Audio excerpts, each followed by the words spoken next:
La épica.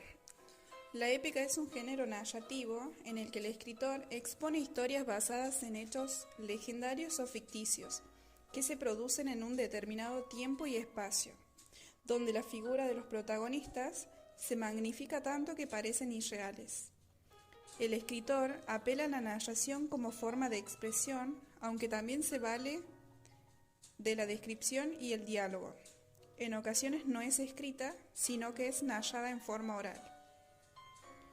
Dentro de sus características tenemos que el héroe encarna los valores culturales importantes en donde se escribe la historia. Su forma suele ser la prosa o el verso largo y además tiende a incluir a los demás géneros como ser lírico, dramático, etc. Biografía de Homero. Homero fue un poeta griego nacido en Quíos. Se dice que vivió en el siglo VII a.C. Muchos historiadores y arqueólogos no han llegado a la conclusión sobre si Homero realmente existió o se trata de un personaje legendario, pues no hay pruebas concretas de su existencia. Se dice que una enfermedad lo dejó ciego y que fue Jonio su patria. Probablemente nació en Esmirna, vivió en Quíos y murió en Los. Sus obras pueden haber sido apenas recopilaciones de tradiciones orales del periodo de la época antigua o tal vez haber sido escritas por otros autores antiguos. El mundo de Homero estaba basado en los valores primordiales de honor, valor y sabiduría. La sociedad homérica era una sociedad de guerra en la que la valentía y la destreza en la batalla eran altamente valoradas. La figura del héroe era fundamental en la sociedad, siendo necesario demostrar valor y astucia para ganar el respeto y la admiración de los demás. En cuanto a las creencias religiosas, el mundo de Homero estaba denominado por la fe en los dioses del Olimpo, quienes intervenían en la vida de los mortales y dictaban su destino. Los dioses eran temidos y respetados por igual y se creían que debían ser adorados para evitar su ira y obtener su favor en las batallas y en la vida cotidiana. La sociedad homérica estaba dividida en las clases sociales claramente definidas como los reyes y los príncipes, a quienes los veían como sus protectores, en la cima de la pirámide social y seguida con los guerreros. Luego seguían los artesanos y comerciantes, en la parte más baja de la jerarquía, los esclavos. La lealtad y el honor eran fundamentales en las relaciones sociales y en la violencia era vista como una forma de resolver conflictos y mantener el orden en la sociedad. Algunas de las citas que ejemplifican lo antes mencionado serían: más un mundo de reyes que de aristócratas. El centro de la sociedad es el rey y si en la Ilíada los demás reyes están subordinados a Agamenón como comandante en jefe, lo están después de todo, por la necesidad bélica y no por eso dejan de ser los reyes por derecho propio. En el combate ponen en ejercicio la plenitud de sus dotes, el manejo esforzado por las armas y la ligereza de pies. En la rapidez de la decisión, la inteligente estratagema y la indoblegable resistencia o el ímpetu irresistible en el ataque. Con las cualidades desplegadas en el combate, rivalizan otras: la generosidad, la cortesía y la lealtad. Ofrecen hospitalidad a todos los extranjeros y lo despiden con los hermosos presentes. La Odisea. La Odisea es un poema épico de gran extensión que narra las aventuras de Odiseo, también conocido como Ulises, en su viaje de regreso a su patria, Ítaca, desde el momento en que finaliza la guerra de Troya, narrada en la Ilíada, hasta el momento en que finalmente vuelve a su hogar 10 años después. Podemos dividir la obra en 3 partes para poder entenderla mejor. En primer lugar, la telemaquía. Esta primera parte habla acerca de cómo está Ítaca después de muchos años sin su rey. Se llama así en honor a Telémaco, el hijo de Odiseo, quien emprende un viaje a buscar noticias sobre su padre. En segundo lugar, tenemos las aventuras en el mar. En esta parte se encuentran todas las aventuras de Odiseo en su viaje al Mediterráneo, mientras vuelve a Ítaca. Y por último, la llegada de Odiseo a Ítaca y su venganza. Aquí es donde él consigue regresar a su patria para resolver el problema de los pretendientes y recuperar su vida junto a Penélope y Telémaco. Estructura.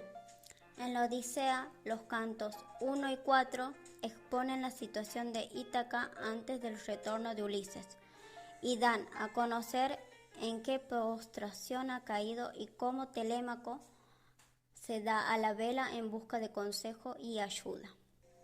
En los libros 5 y 12, el énfasis se pone en el héroe y oímos en gran parte de sus propios labios sus aventuras entre el saqueo de Troya y su llegada a Ítaca.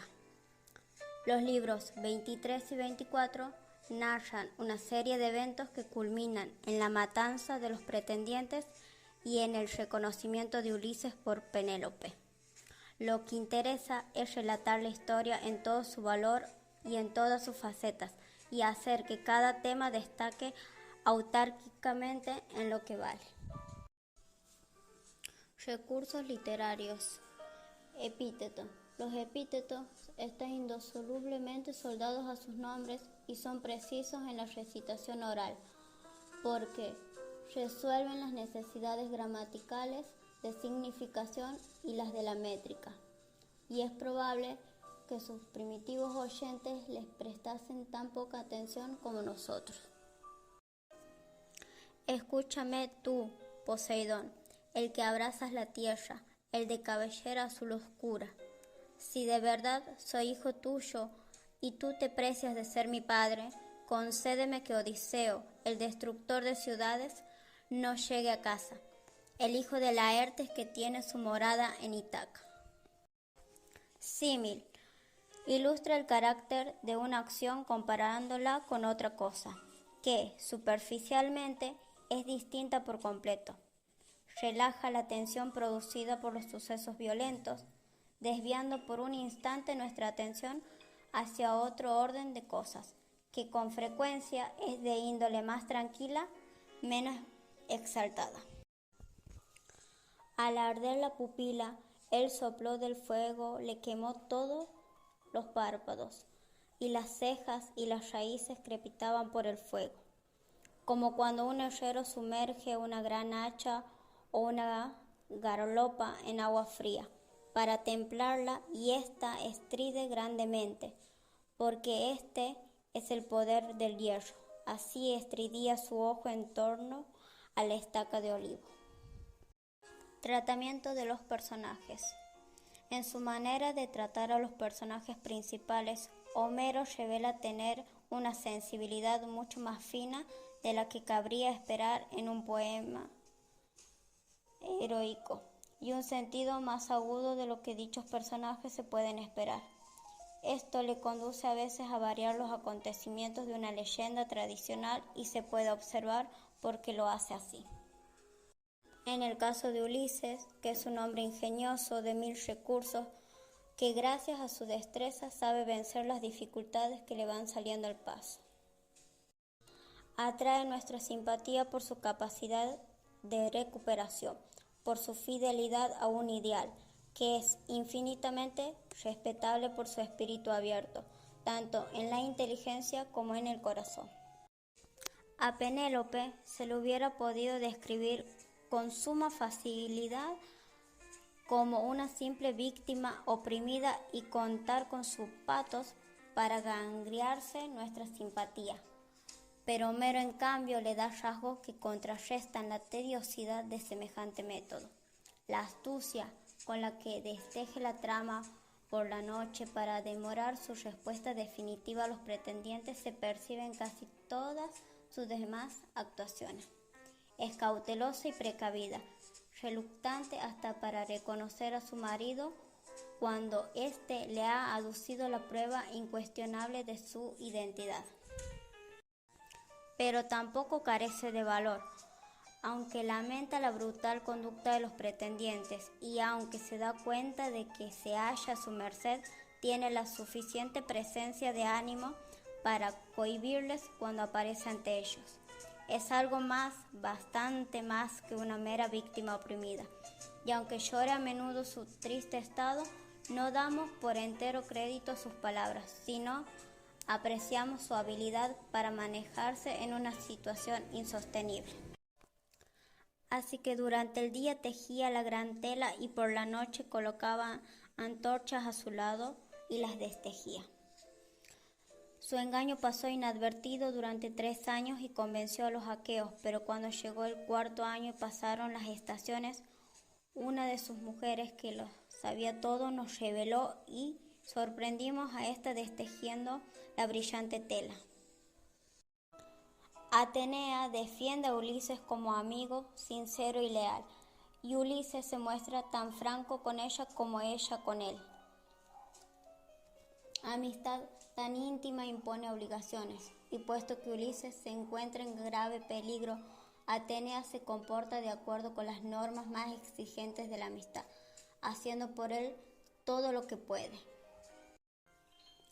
Y le contestó luego la diosa de ojos brillantes, Atenea: Padre nuestro, Cronida, supremo entre los que imperan, aquel yace víctima de una muerte justa, y así perezca cualquiera que incurra en tales actos. Pero es a causa del prudente Odiseo por quien se acongoja mi corazón, que lleva ya mucho tiempo lejos de los suyos y sufre pesares.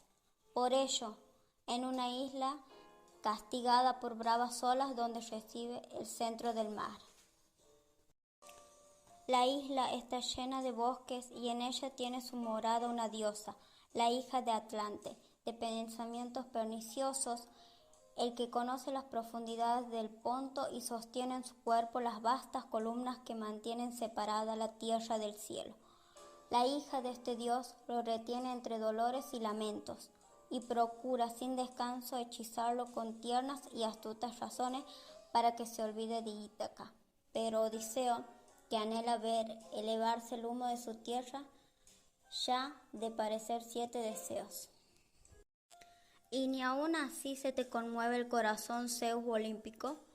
¿Es que no te era grato, Odiseo, cuando en la amplia Troya te sacrificaba víctimas junto a las naves aqueas? ¿Por qué te has encolerizado contra él, Zeus?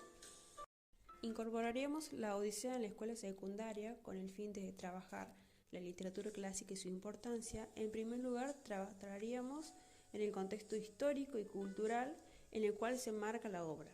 Podemos hablar en el contexto en el que vivió Homero y la importancia de la literatura clásica griega. Y después realizaríamos una presentación de los personajes, como Ulises, Penélope, los pretendientes, los dioses del Olimpo, entre otros. También como lectura y análisis de los fragmentos seleccionados en el cual trabajamos el estilo narrativo de Homero y temas recurrentes en la obra y mensajes que transmiten. Y como cierre, propondríamos una puesta en común que incluya lectura de sus fragmentos y análisis de los mismos.